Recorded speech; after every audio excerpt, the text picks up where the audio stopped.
SeaJay, your favorite scuba diver here with Deep South Divers. Today's job is to inspect the bottom of the Valiant. She is a 210-foot Coast Guard cutter in Jacksonville, Florida at Mayport Naval Station. I'm talking to my tender's top side through the mask, and let's take a listen. Pretty.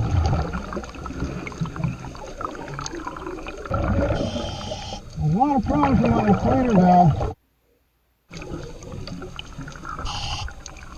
I was just saying that there's a lot of problems with my Schrader valve. I don't know how to because of my inflator valve. Alright. Let's look at her transfer.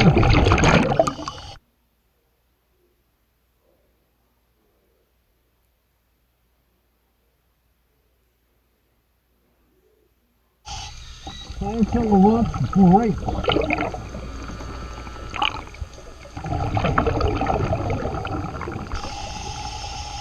Alright, starboard rudder.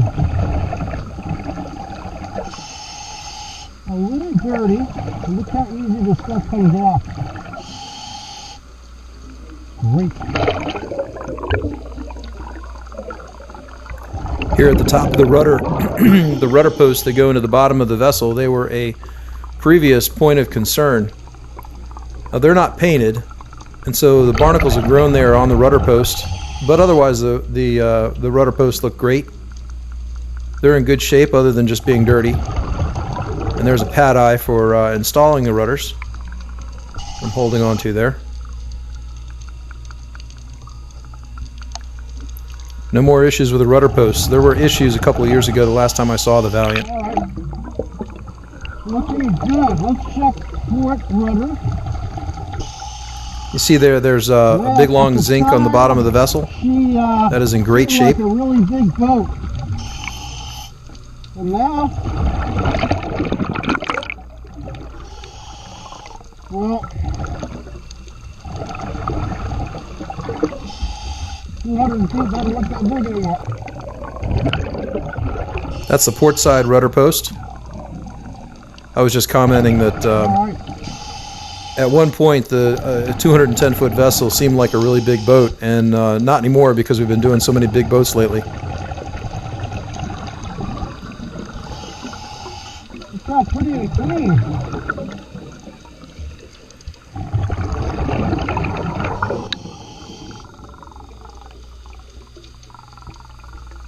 That fine layer of dust that you see on her, on all of her red painted surfaces, comes off pretty easily.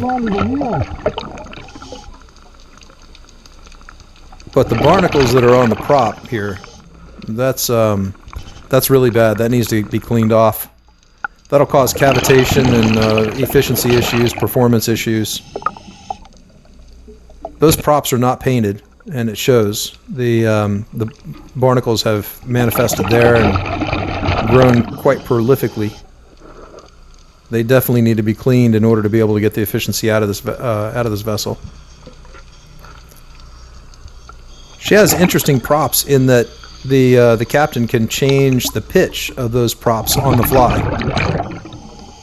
Some people call them variable speed or constant speed props. They are a variable pitch, and you see that they can rotate there on their stems.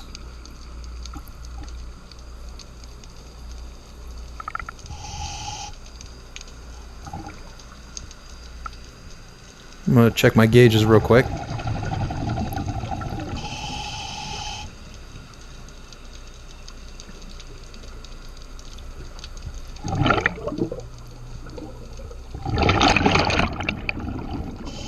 Check for entanglements underneath that shroud that covers the cutlass bearing. Those struts look pretty good. You can see the leading edge of those struts, all of the paint has been worn off. And all the paint's been worn off the shaft there, where the shaft moves in and out of the cutlass bearing when the vessel is shifted into gear. There's a safety wire on that bolt that just came off in my hand.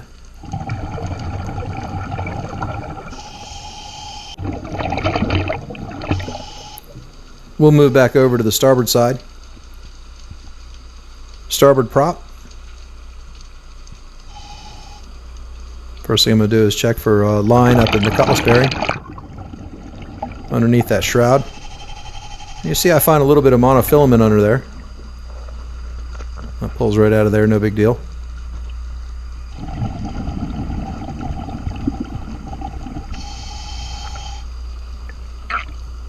These are things that we commonly look for. One of the nice things about these props or these wheels is that there's no damage to them. There's no dings or nicks. They've never hit anything. They're in really great shape. They're just really filthy. Later on, I recommended to the Coast Guard that we go ahead and perform a cleaning on those,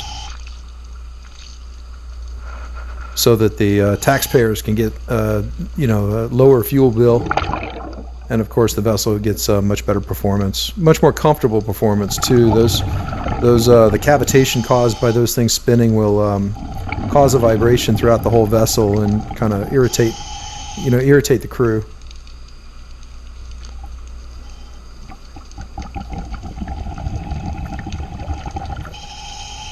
Nice big shafts, and they're painted, so they've stayed pretty clean. Really great paint, by the way. Another pad eye. Those pad eyes are there to help install rudders and props and shafts and that kind of stuff. They're like lifting points.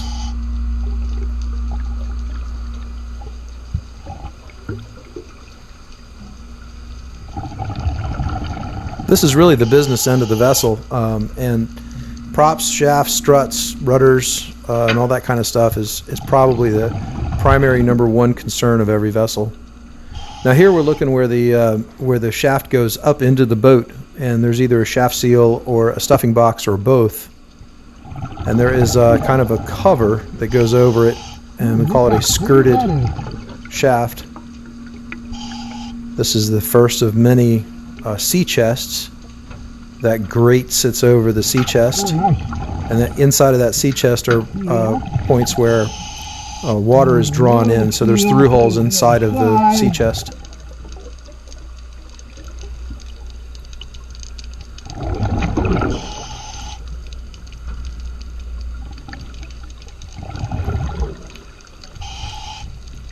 So I'm going back over to the port side again to check out the skirt on the shaft. Everything looks really great. I expect to see a lot of nastiness and oysters and barnacles, and that's pretty typical. But this is pretty clean. There's another pad eye.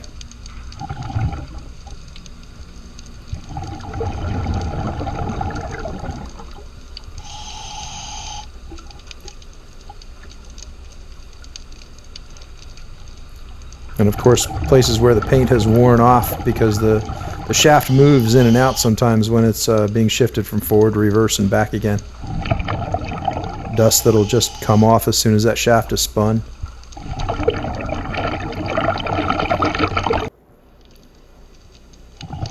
You can see there's little fish that are following me around everywhere, these little minnow guys. I assume they're minnows. I'm not sure what species they are, but they like my bubbles.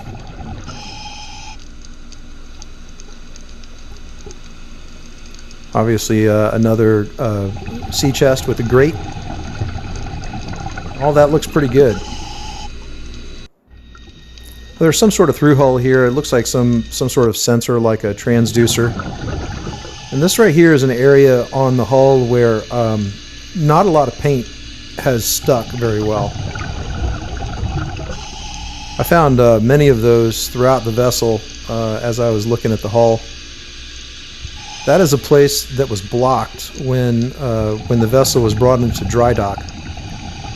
So it goes into dry dock, and either there's blocks there, or divers go down and set blocks, so that when they drain the water out, the vessel is supported on those blocks.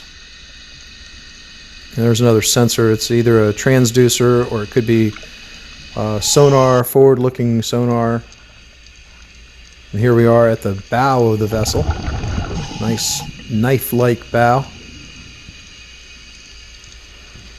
One thing I noticed about the bow is that the bow is dirtier. You can see that it's got more growth on the bow area than on the bottom and sides of the boat. It's just a higher wear area, and it tends to wear paint faster. It's pretty easy to clean, but that's something that really should be cleaned before they go out.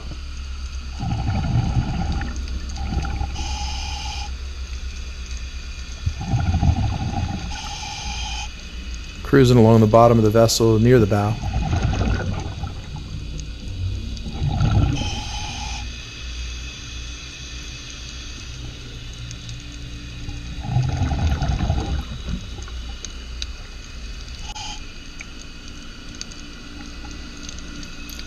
So the shipyard will block the vessel up. They'll drain the water out, and then they'll paint the bottom of the vessel. And typically, what they'll do is they'll move the blocks at some point. You know, change the position of the blocks and then paint again before making the vessel wet and floating it again. But it's not the same. You know, it's usually a kind of a quick paint job, and the paint just doesn't stick as well. So there's these marks that are left over in the paint.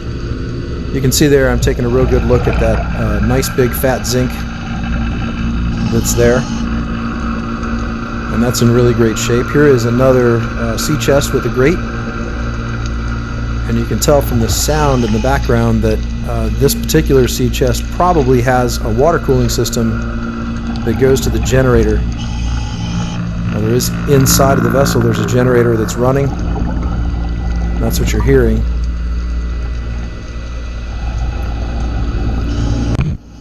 And so I'm probably right under the generator at that point. It's really obvious to hear.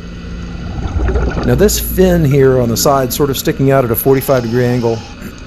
I'm not sure if it's a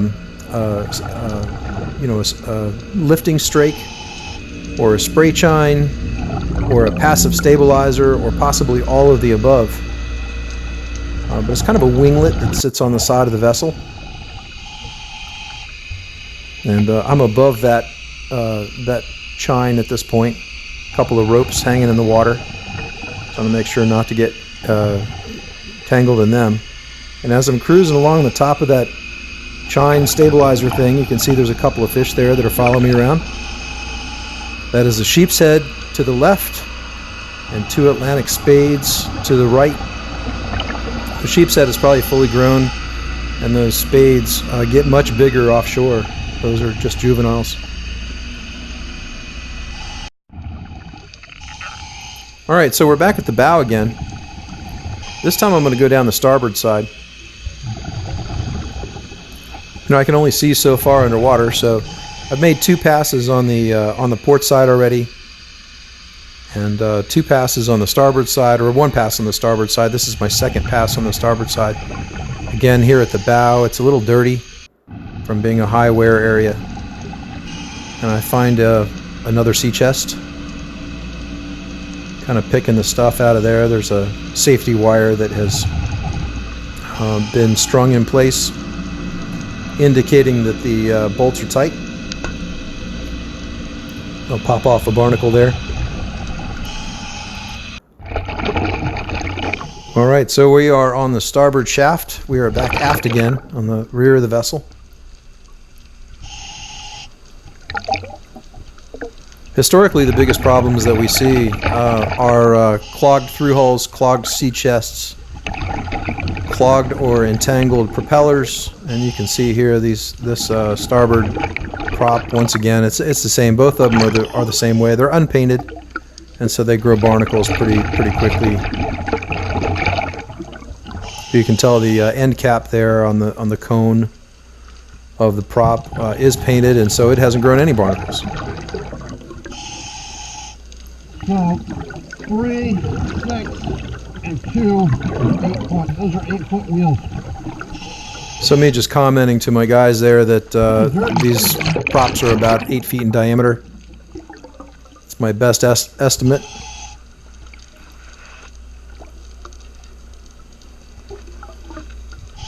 They need to be cleaned up.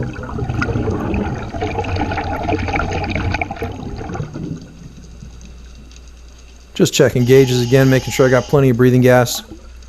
I'm probably checking what time it is and water temperature. Alright, I'm going to make one more pass along the keel. I was just saying I'm going to make one more pass in the center of the boat and along the keel.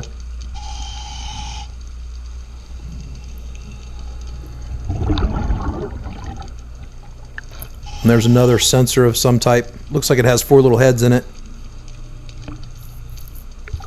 Again, it's probably sonar, possibly anti-submarine. I mean, there's a bunch of different things it could be. Some of these military vessels have some pretty interesting hardware. I don't know what they are. I don't really want to know what they are. I just know that they need to be clean. Found another sea chest.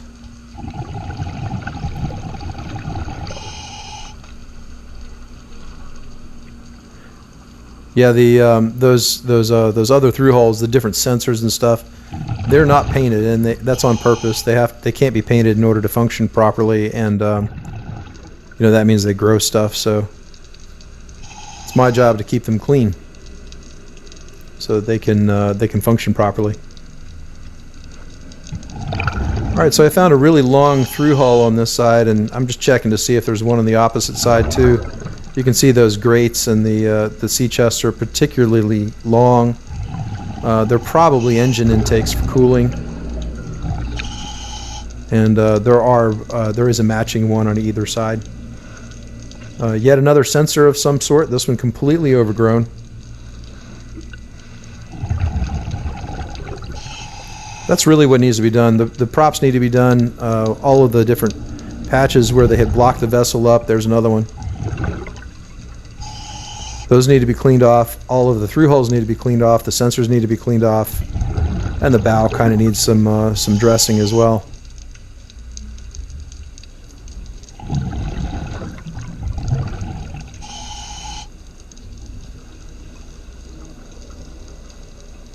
Now, I apologize for the side to side. I'm kind of cruising along the hull, and there's another sensor right there. I'm cruising along the bottom of the hull, and I'm trying to take it all in, you know, get video of everything. And we're moving our way forward towards the bow, so you'll notice that the vessel gets narrower and taller as we move towards the bow, and dirtier, because the paint wears first on the front of the boat, right? There you go. You can see it's starting to get a little dusty. Not too concerned about the dust, but anytime that there's a hard growth like oysters and barnacles, even the juveniles, they won't come off with running.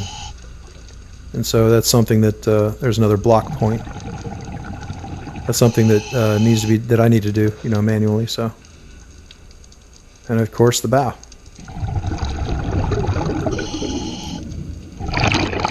All right, so I'm gonna check my gauges. I've been underwater for about 45 minutes or so. Not too deep. I think I had a max depth of something like 15 or 18 feet. But it's been, you know, quite a while, so I'm going to take a nice leisurely pace coming up. If you know anything about diving, you know that slow is good when it comes to surfacing. The slower the better. And although I'm nowhere near an NDL, it's definitely physiologically better for my body to surface very slowly, which is why I'm just inching my way up. I do this every day, and I want to do it tomorrow too. There you go. All right, I'm going to make my way along the port side. Get about midway down the boat. They call it amidships, so I'll get amidships again. And there's our spray chine slash passive stabilizer slash lifting strake. I'm going to go past that. I'm going to go ahead and dive to the bottom. I want to see what the bottom's composition is like.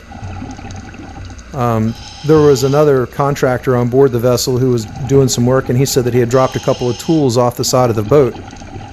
And if I've got a hard bottom, then there's a bottom right there. If I've got a hard bottom, I probably have a pretty good chance of being able to find his tools for him. If I don't, and I don't, you can see that this is just pluff mud. It's just real silty stuff. You know, any tool dropped in that is just going to sink immediately and be gone forever. So just nothing but silt. I kind of look around to make sure that that is in fact the case, and I'm looking there. It's max depth of about 32 feet or so. Yeah, I just kind of wipe the silt off my hands and just say, forget it, there's no way. So I'm going to begin my ascent. Down in the very edge there, you can see there's 30 feet. If you can see past the silt, 29. The number that you're looking at is the top left corner of my gauge. That tells me my depth, 27 feet at the moment. There we go. All right, 26 feet. The tank pressure is in the center at the bottom, 1206. I started with 3,500. I now have just a tick over 1,200 psi, 22 feet. Looks like bottom temperature is 84 degrees, and it is looks like 4:07 p.m. 4:37 p.m. I don't know. I can't tell. The numbers are too small anymore. All right, 17 feet. Now I happen to know that the bottom of the boat is right above me, so I'm going to flip over. Bottom of the boat is at about 12 feet or so. There you go. So instead of running into the bottom of the boat, I'll go ahead and flip over and catch it. Come on back past that little winglet there that acts as a bunch of different things.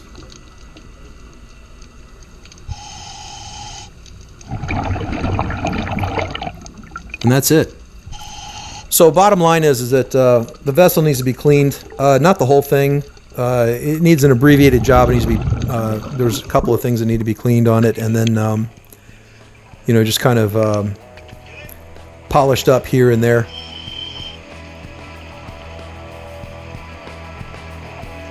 Thanks for watching. We'll see you on the next video.